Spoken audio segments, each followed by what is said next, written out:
Today's show is sponsored by the ABV Barrel Shop. The ABV Barrel Shop is located in the St. Louis metro community of Arnold, Missouri. The ABV Barrel Shop is focused on one thing, single barrels. Best of all, you can try before you buy. Head over to abvbarrelshop.com to sign up for their email and text distribution so you know what they have in stock, what classes are coming up, and who from the industry may be coming in to visit. The ABV Barrel Shop. It's where single barrels live. We're also sponsored by the Bar to Go. The Bar to Go offers traveling minibars that are no bigger than a small purse or toiletry bag. Best of all, they are fully customizable so you can create the perfect piece that is unique for you. If you own your own business, what a fun and unique way to promote what you do. Check them out online at thebar2go.com. That is the number 2 in the Bar to Go. If you have wholesale questions, call my friend Isabel Clark at 504-481-1297. Finally, we are sponsored by the Neely Family Distillery. NFD is a family-owned business that keeps ringing up awards in the spirits world. Head to Sparta, Kentucky to experience the family history, award-winning spirits, and meet the Neely family. Check them out online at neelyfamilydistillery.com. Now, on to the show. Let's drink!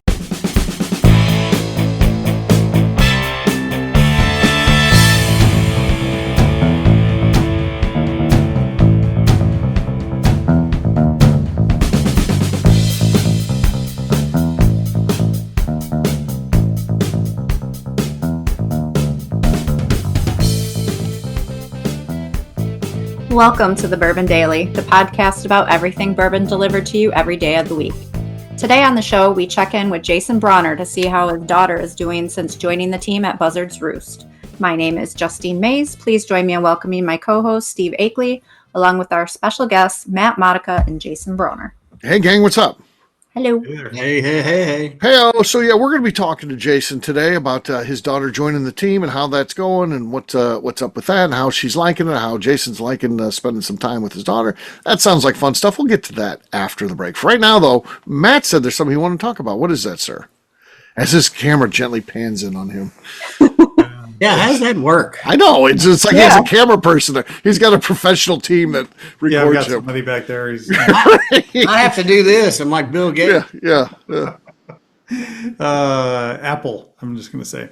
All right. So what kind of movie? Jason's out. He doesn't watch movies. Yeah, I know this isn't going to go well Okay. already. So you know a movie is absolutely horrible, but you love it, right? So like what movie would that be? Okay. This is also a very good one. What movie is horrible? The movie So I Married an Axe Murderer. It's actually a pretty awful movie in reality, but it's pretty great at the same it's time. also pretty great. Like the father, the characters in there make up for the very thin storyline, and it more than makes up for that. It's very quotable. It's freaking really pretty awesome. But in reality, if someone's going to watch it just for the quality of the movie itself, not very good. Yeah. But Look at the noggin on that kid. like Sputnik. Heed pants now. Yeah. And the Colonel before he went toots up. That's a good one. That's really good. Okay. I was glad I was able to help out there. Jason, what would you say? Jason doesn't watch movies. Probably get a lot of flack feedback from this one, but it was just I guess there was an anniversary or something of the Rocky Horror Picture Show. Okay. I love that movie. I mean, it was that movie that you just went to and threw toast and toilet paper and whatever. But I think, when we get deep, because this is getting, this is like, these shows help me, Uh-huh. I think where I lost it with movies is, I'm telling you, in the theater watching Gladiator, and I'm crying at the end, right? I'm on like a first or second date with my wife, and I'm just kind of like turning my crying head. at Gladiator? Yeah, I was like, somebody pick him up, and just it was that. I'm like, I'm never going to a movie again, ever. Oh God, what a way to go out on Gladiator. Crying, just gently weeping at Gladiator. She's like, "What's the matter?" I was like, "Allergies." Oh, she should have ran. What I hear, here's a movie I would like to see. Is they're putting the Wizard of Oz in the globe or whatever in the sphere out in Vegas. Oh, yeah. And they've got these tornado winds and they're blowing leaves around and all kinds of crazy shit. I'm actually going this coming Monday. Really? They also, when she's shaking the trees, there's like apples that fall down. And there's flying monkeys apparently too. Oh, that's what scared me when I was a kid. I hated those the flying monkeys. Yeah, they'll get you. Yeah. Justine, how about you? You know, I'm just not a movie goer, but no, you came up with something. I have two that come to mind. Okay. Is it Beaches? No. Dumb and Dumber. Okay. Yes. Yeah. Is the dumbest movie, obviously, right. but I can literally like watch it. Characters are funny. The characters are funny. The movie's not good, but the characters are funny. Yeah. And Spaceballs. Spaceballs. Yeah. Yeah, there you go. Totally stupid, but funny. Right. The first one was funny, right? History of the World, right? Well, I don't think that's a Spaceball movie, right? Well, it's a kind of a spin-off. Yeah. Yeah, kind of, I guess. Next Generation, I don't know. All right, Matt, well, you asked the question. Is it Star Wars? No. Star Wars are excellent movies. And are they? Oh, they're all excellent, huh? So, no. So all great acting, too. I was going to say Rocky Horror, but my number 2 would probably be Mannequin. I don't know if anybody's seen that movie, Mannequin. Mannequin. Kim Cattrall in it, Jonathan Switcher. Okay. Or Jonathan Switcher was the name. But you like that movie, though? This is the question. You actually like the movie. I like the movie, but it's absolutely a horrible movie. It's about a mannequin that comes to life. And why would you like that, though? It's just romantic. I think it was probably young Kim Cattrall. Young Kim Cattrall gets you, huh? Okay. Yeah. Okay. So. I'm going to have to throw in The Boy in the Bubble. Yes. Yeah, the Beetlejuice is in there, that guy. Yeah. What about Weird Science? Oh, that's just a good movie, though. No, right? She was hot. I just saw the previews. Well, that was when I was in college. Weird Science was out, and we would watch that 1,000 times. That'd be on. We'd watch it like 2 times in a night sometimes. We could say every line in there, when he's drunk. Bitch, I'll tell you. And he's smoking the cigars and that. I don't know. And I saw the previews, like was it Ghost, where this guy wasn't it Cher and some like albino, like bleached white guy? Sharon and albino bleached white guy. Wasn't it called Ghost or something? This Powder. I think that's called Powder. That's Powder. Ghost is Demi Moore and Patrick Swayze. Yeah. And then you got Cher when she had it's called Mask is the one you're thinking of. Oh, yeah. The one I did love. Eric Stoltz. Kiss Meets the Phantom. Oh, yeah. Yeah. Horrible movie. Yeah. I loved it as a kid. Yeah, that's what I say. Jason and I are the same age. We graduated high school the same year. Anybody who tells you that is our age that they didn't like Kiss is lying. Everyone fucking loved Kiss when I was that fucking age. Everybody. Anybody who says they hate Kiss is just lying. Because they'd have the albums would come on, they have the tattoos in them, and yeah, I mean Kiss was freaking. You can't even imagine how big they were when I was like in grade school or whatever. They were huge. So yeah. And that movie came out. We were all excited. It was literally terrible. Even as a kid, you knew that was a bad movie, Jason. Oh, you have to admit. It was bad. Yeah. It was really bad. Yeah. And another show we'll talk about Kiss and me buying Teen Beat magazines. We'll talk about that later. My first business adventure. Teen Beat? You were buying those magazines? Well, I almost got thrown out of school because I was buying what I would do. I wanted the Kiss poster, right? Right. And they were in Teen Beat, but I didn't want Andy Gibb. Right. So I would save up enough money. I'd buy one of these magazines. Okay. And then I'd get the poster. And what I'd do is I would cut out Andy Gibb and I would sell it to the chicks at my grade school for like their milk money. And then I'd pay for the next one. And then their parents called on and they weren't getting milk at class and whatever. And I got reprimanded pretty good for my first business venture. It was I don't know, third, fourth grade. Something Did your like parents get called? My parents didn't. Oh, that's good. They just told me to stop doing it. I Well, don't think they did. that's better. Yeah. Who But cares? I would pay for the magazine by selling pictures of Andy Gibb. Right. And they wanted them. Jason's bootlegging posters of Andy Gibb and Yeah, David I would get Cassidy. the one with Andy Gibb if it had something to do with Kiss. Yeah. I'm like, well, they'll pay top dollar for this. Here's a good story. I never told this before on the show. When I was a kid, I had the Velcro wallet, and then you have the little spot where you put the picture of your girlfriend. I think it's supposed to be for like credit cards or whatever. But all the guys had the pictures of the girlfriend. I didn't have any girlfriend. No one's interested in me. But I had the Cheryl Tiegs. My parents got Time magazine, and she was in that lace thing. You could see her tits, and I had that in the girlfriend thing. I had Cheryl Teague. Look, Google the Cheryl Teague picture from Time magazine from like the 70s.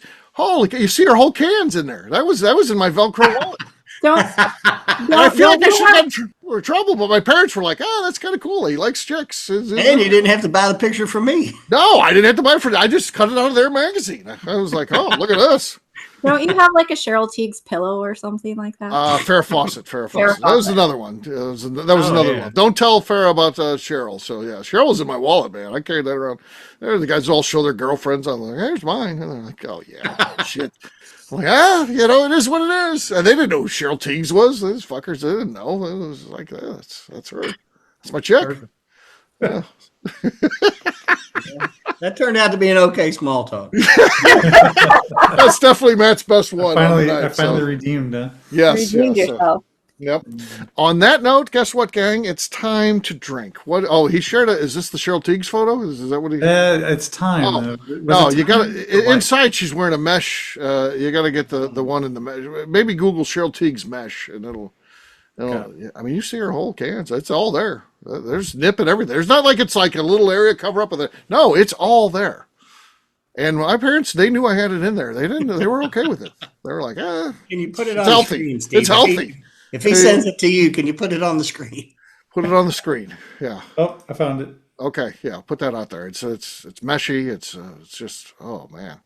It was Sports Illustrated, by the way. Oh, well, whatever. Okay, maybe Sports Illustrated.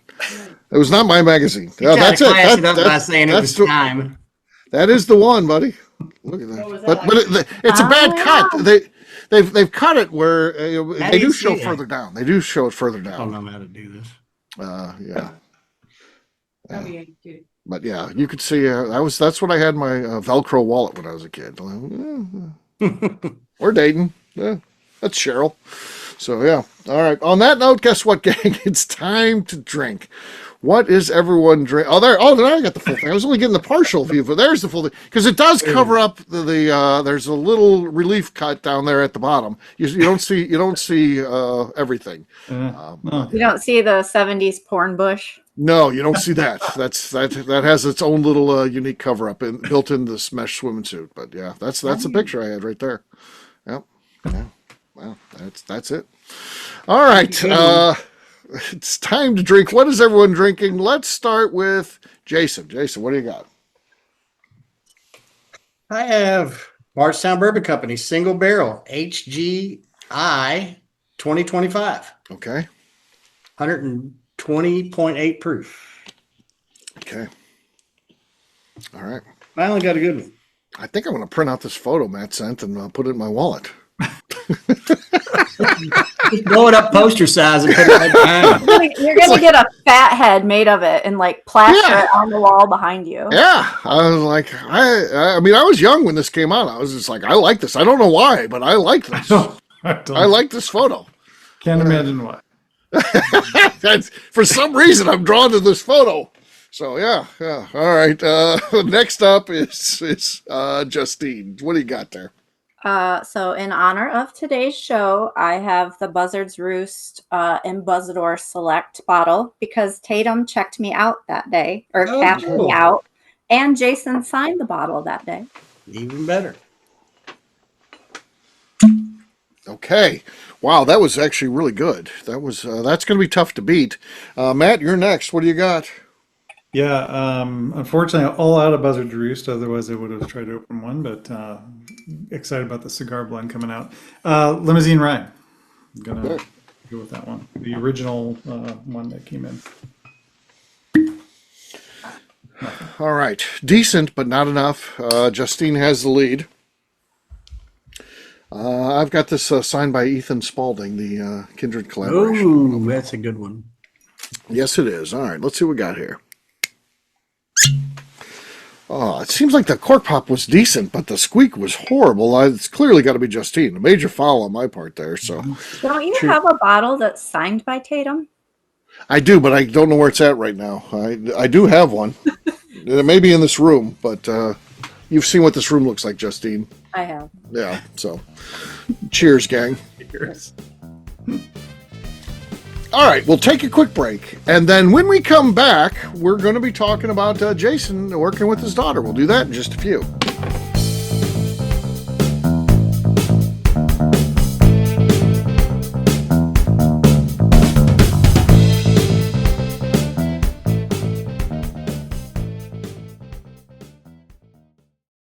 Okay, let's talk about the people that make these shows happen. First up is the Stave and Thief Society. Via their in-person class at Moonshine University in Louisville, Kentucky, the Stave and Thief Society is the place where you, a bourbon enthusiast, can expand your knowledge and emerge an executive bourbon steward.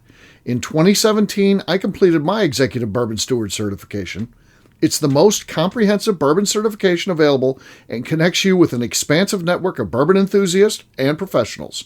Check out the full listing of in-person and online certifications and join the society today by enrolling at staveandthief.com. Speaking of executive bourbon steward certification, the ABV Barrel Shop in St. Louis, Missouri has developed a unique partnership with the Stave and Thief Society to offer a preparatory class to assist you in getting your executive bourbon steward certification. This prep class costs only $25 and is available to take live or online via Zoom. Graduates of our class receive a coupon code good for 15% off your executive bourbon steward certification held in Louisville, Kentucky.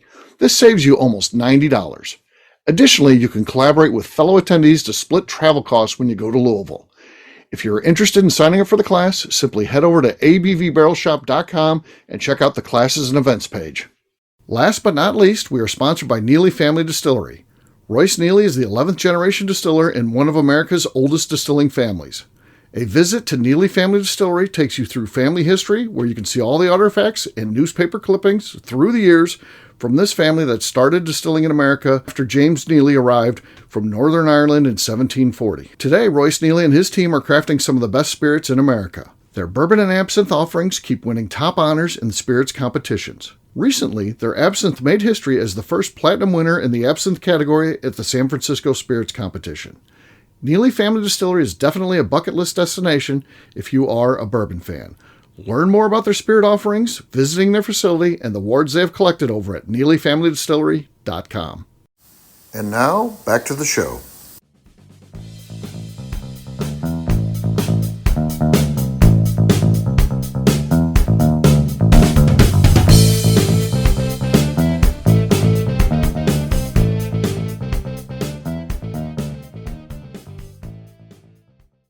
This is Willie C. Moore, and I'm here with MB Rowan, and you're listening to the Bourbon Kit Daily.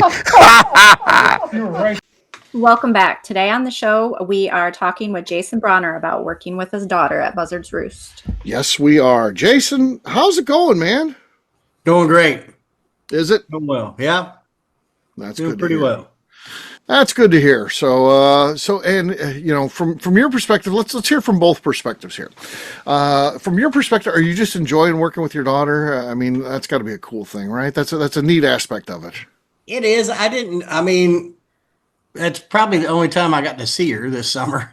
Right. When she was home from school, but I didn't really work with her a whole lot, to tell you the truth. Right. We had her working the floor, and I had her working with Jeff back in the still room, which was good. Right.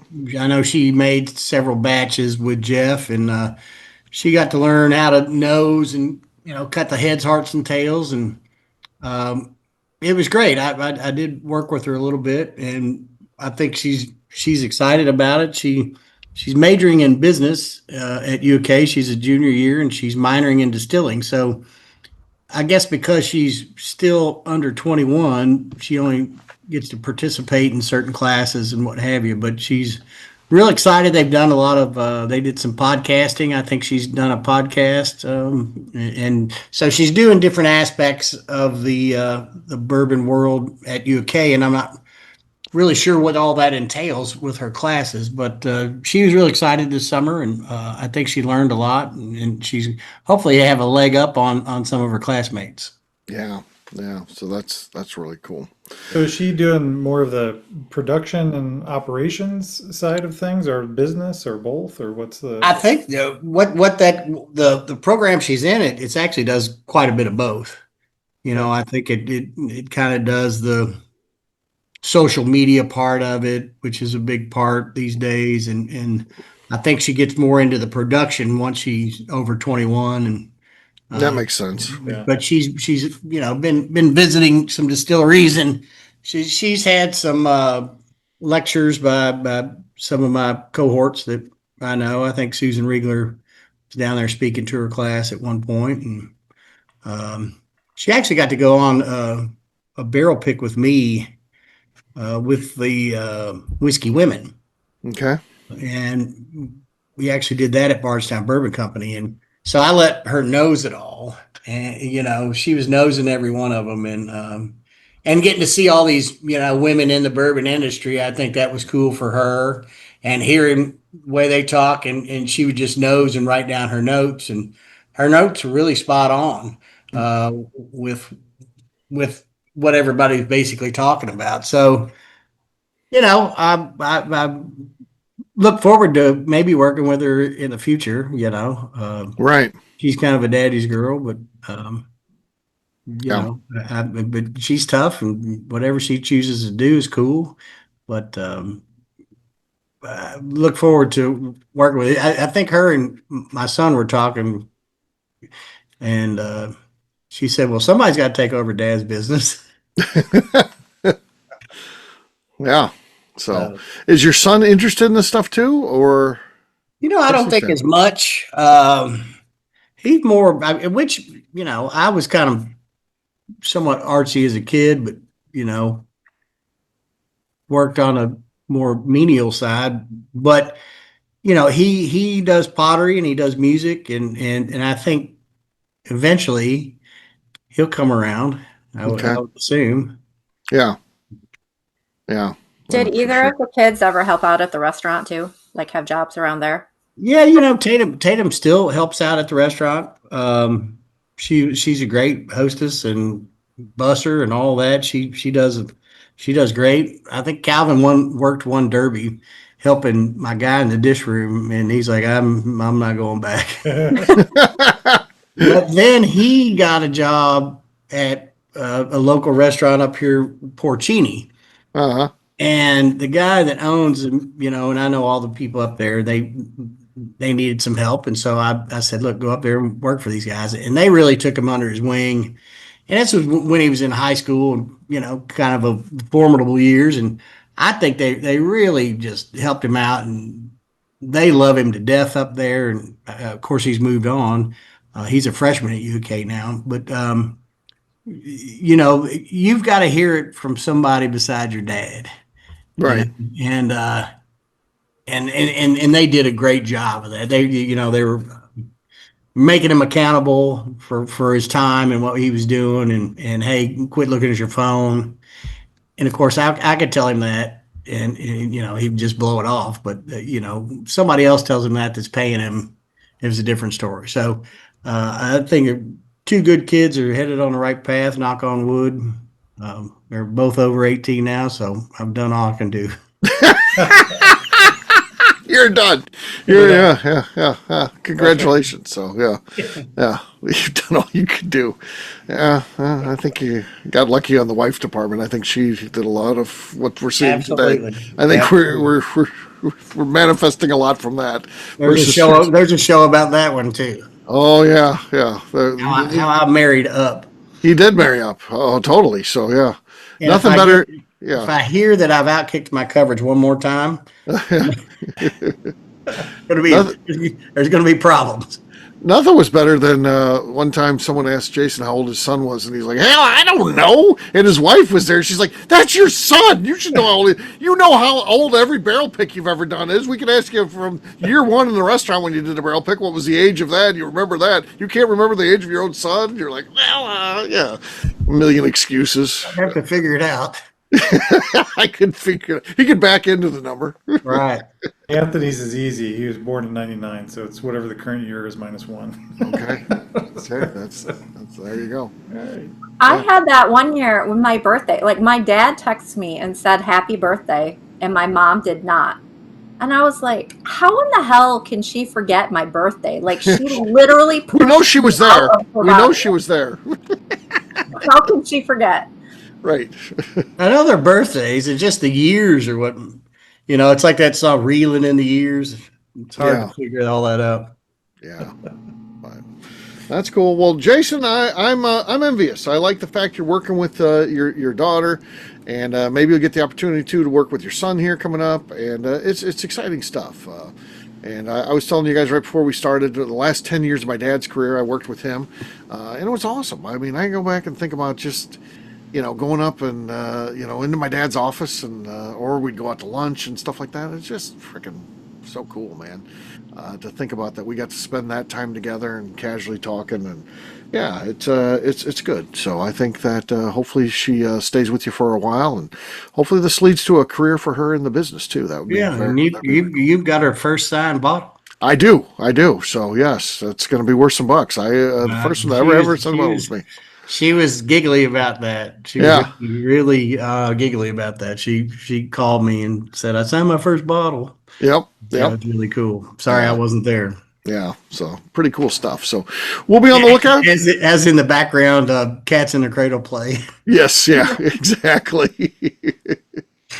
So, yep. All right, we'll wrap this one up as we always do by talking about where people can find us. Matt, we'll start with you. Where can people find you? Yeah, you can find me on my website at sabertoothcyber.com. All right, Jason. Bluegrass Bourbon Baron on Instagram, formerly known as BBB. And then Bourbon's Bistro and Buzzard Roost are on all the media platforms. Okay. Justine. You can find me on Instagram at JA_Maze. All right, for me, I'm an easy guy to find. I'm at Steve Akeley, Twitter, Instagram, or Facebook. I've got a website, steveakeley.com. We've also got a company website. That thing's abvnetwork.com. Check it out. Everything that we do is out there. Also, come by and see me. The ABV Barrel Shop, the place where you can try before you buy. We're online, abvbarrelshop.com. Justine, anything else to say before we get out of here? I would like to remind the audience to please give us a 5-star review. That includes comments. That helps new people find the show, which is very important to us. Also, if you like what we're doing, please visit our Patreon page at patreon.com/the ABV Network. Great job today, gang. For audience, we'll have a brand new show for you tomorrow. Looking forward to that. Until then, take care, everybody. See ya. Bye. See y'all. Peace.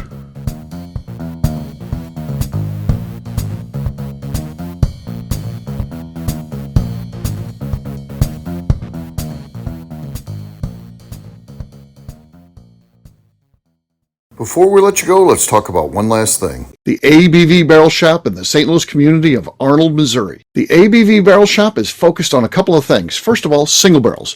We are the place where single barrels live. We go to distilleries, taste through the whiskey, select the best barrel, and have it shipped to our store where we present it to you, our customers, by allowing you to try before you buy. We're also known for the classes that we have in our education center in the store, as well as the events we have with industry professionals from the bourbon business. If you are in the St. Louis area, please come by and visit us at 6 Fox Valley Center in Arnold, Missouri. Or at a minimum, at least sign up for our email and text distribution so you know exactly what's going on in our shop over at abvbarrelshop.com. This is Steve Akeley, owner of the ABV Network, signing off. We thank you for listening to our programming and truly appreciate your support. The Bourbon Daily is part of the ABV Network. For more information or to become a sponsor, please visit abvnetwork.com. Thanks for listening and cheers. This has been a Steve Akeley production.